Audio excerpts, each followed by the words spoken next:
Bună ziua! Nu știu cât de bine mă vedeți. Am vrut să vă arăt ce fac eu în perioada asta. Caturile pline la salcâm și mai fac niște foi. Și de multă vreme n-am mai pus foi de ceară în rame, că am folosit doar faguri de plastic. Dar acum efectiv avem niște rame mai deosebite. Mi le-am mai arătat eu în filme când le-am pirogravat. Deci efectiv sunt bibelou. Uitați ce acolo n-am putut să vă arăt că n-aveam mâini. Deci efectiv nu mișcă. Și am zis să le încerc și eu. Și în plus eu cum mai vând roi, am nevoie de niște rame noi prin ei. Și am zis că mai bine să iau niște rame clasice pentru clienți, că oricum nu sunt obișnuiți, cel puțin aici în Franța nu prea sunt obișnuiți cu faguri de plastic.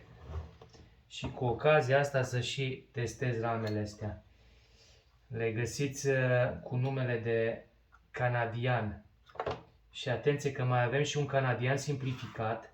Foarte bună calitate și acelea anul ăsta. Opa. Însă diferă un singur lucru așa la structură, odată că e alt producător, dar repet, foarte bune și acelea, chiar ne-au fost lăudate. Însă astea sunt bibelouri.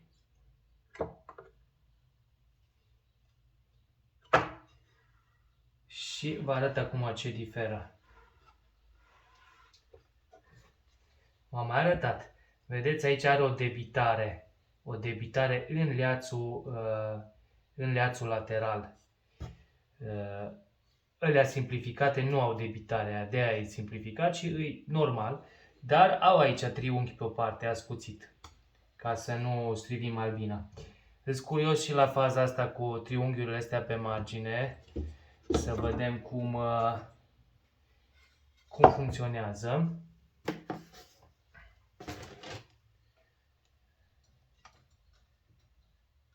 Mă descurc cu ele, îți de ajutor, te încurcă numai. Teoretic n-ar trebui să se strângă așa mult, de fapt stați că propolisul să se strângă, cred că la greu. Nu știu, vom vedea ce părere aveți. Ideea de bază e că nu vom strivi așa multe albine. Da, să vedem.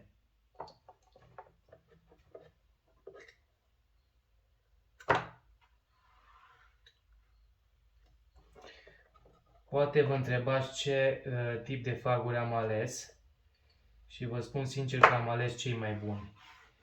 Cei mai buni fiindcă o mică diferență de preț este, dar bun, vrei să te asiguri că ai ceară naturală, procesată de o firmă de încredere și că n-ai parafină în ea.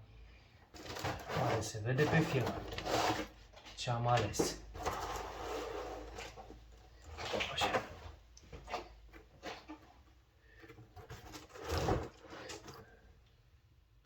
Ia uitați. ETA cu 2 de T. 20 de ani. Scrie și pe pachet. 20 de ani de experiență. De când zic ei? Nu zic. La Bistrița se fac, pentru cei care nu cunosc. Dar cred că marea majoritate a stucarilor români îi cunosc. Acum nu știu, o fi bun și de prin partea Moldovei, ce aveți dumneavoastră pe acolo, Apis Rom. Dar noi în Transilvania așa știm că cei mai buni sunt ETA. Și atunci prefer. Ce vă pot zice despre ei? Chiar am numărat pachetul ăsta, 50 într-un pachet.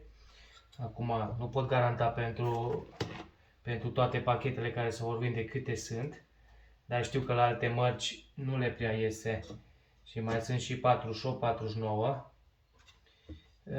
Nu știu dacă se vede, poate sunt un pic mai scurți decât alți faguri, că rămâne un 4 mm pe o parte și 4 pe alta. Dar asta e chiar un lucru bun, chiar mi s-a părut ok. Acum să vedem cum îi clădește Albina dacă lipește de lemn, că n-aș vrea să rămână locul ăla gol. Fiindcă acolo poate face boci care, la verificările mele, cel puțin cum ridic eu catul de mer, să nu se vadă alea din lateral. Plasticul mă ajută, cum am eu toată stupina pe faguri de plastic, mă ajută să mă asigure că doar în partea de jos găsesc niște boci agățate și 5% mai agață și pe leațul ăsta de sus. Dar în rest, pe laterale, nu prea pot. Și asta mă ajută când fac eu verificările alea, nu mă rabatez cutia, pac, și mă uit acolo ce e. Avantajul iarăși la verificările astea de boci prin rabatarea catului mer, catului îngust, multietajat redus, e că dacă exact între caturi, la catul de sus, în partea de jos a ramelor, nu găsești boci însămânțate sau cu lăptișor, atunci ești 99% sigur că nu ai în tot stupul. Deci eu din, cum să zic, din 2 minute cât crăp un stup și 1 minut l-am crăpat, mă uit, pot să vă zic dacă sunt sau nu sunt. Și dacă nu sunt, pac, mergi mai departe la un dadant la care lucrez cu rama. Acolo nu prea poți să zici că sunt sau nu sunt după ce ai ridicat o ramă sau două. Deci trebuie să te cam uiți la tot. Într-adevăr, după ce te obișnuiești, și căutarea de boci la mer, deși lasă mici șanse să nu le fi găsit pe toate, fiindcă nu iei ramă de ramă să scuturi, să te uiți 100%, merge mult mai repede. Vă dați seama că am crăpat stupul, am curățat bocile de acolo, iau catul ăla, îl pun deoparte și mă uit și în catul de jos, deasupra și de desubt doar. Deci catul de jos de pe soclu, tot așa, îl rabatez, mă uit pe dedesubt, acolo de obicei să mai fac boci, îl așez înapoi, dau cu fum și mă uit dacă nu cumva s-au agățat bocile aici, câteva, găsești, 5%. Și tot așa și în catul de sus, după ce îl reașez, mă uit. No, ai un pic de manipulat caturi, un cat trebuie să-l ridici, dar un cat de mer nu e atât de greu. Mai ales că e de cuib, n-ar trebui să fie multă miere acolo. Eu mi-am făcut o metodă, acum îl așez frumos pe familiile ajutătoare care le păstrez și în sezon printre stupii de producție, ca să mai ajute din când în când, dacă e cazul, la cules.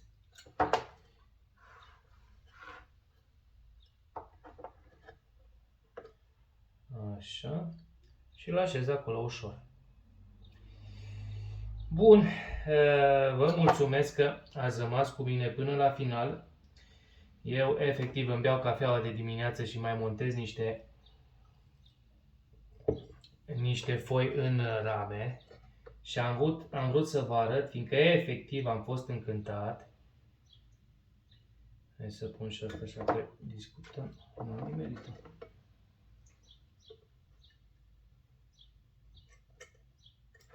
Așa.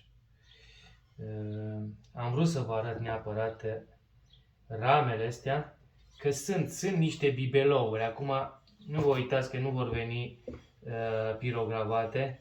Serviciul ăsta îl putem oferi contra cost, dar în perioada de full sezon nu prea avem timp oricum. Cei care doriți, contactați-ne. Dar îs lucrate dichisi, deci odată că nu mișcă, deci efectiv e ca o mobilă din aia care e bine făcută, se vede aici poate că e uns cu lipici. Așa, pe urmă, detalii, inclusiv de unde bat cuiul când termină rama sau când o încep. Nu se bate aici în laterală, unde se unesc ramă cu ramă, că acolo ține rama un pic mai depărtată și îți aglomerează cu propolis. Faptul că o lăsam mai lungă sârma asta mă ajută foarte tare când pun foile cu redresor, fiindcă am de ce agăța, nu mai caut să văd unde-i cuișorul ăla, pac, am de ce agăța, pac, numai mă duc, pac, pac, ați văzut cum merge. Na. Și toată rama, efectiv, jos pălăria. Bun, eu vă salut, spor și dumneavoastră, mai am vreo 2-3 zile de salcâm, ieri a fost 8 kg pe cântar, o bucurie efectiv să mergi în stupină să vezi 3 caturi pline de salcâm sau cam umplut. Și astăzi vreau să mai pun foile astea, să mai clădească, să mai facă ce mai fac 2-3 zile. Din păcate, uite, duc lipsă de caturi clădite, ar trebui să am cam 4 pentru fiecare stup, ca să maximizez și mai mult producția. Dar asta este. Eu vă salut, sănătate multă, scrieți-mi ce părere aveți și dacă le căutați ramele astea pe site, eventual întrebați-mă în comentarii pe unde le găsiți. Pe YouTube o să și pun în descriere. Sunt cele canadiene, deci nu canadian simplificat, care e foarte bun și acela, deci o calitate foarte bună anul ăsta, dar cele canadiene care au și debitarea asta în leațul de sus. Vedeți că e făcută debitarea în leațul de sus. Sănătate multă, numai bine!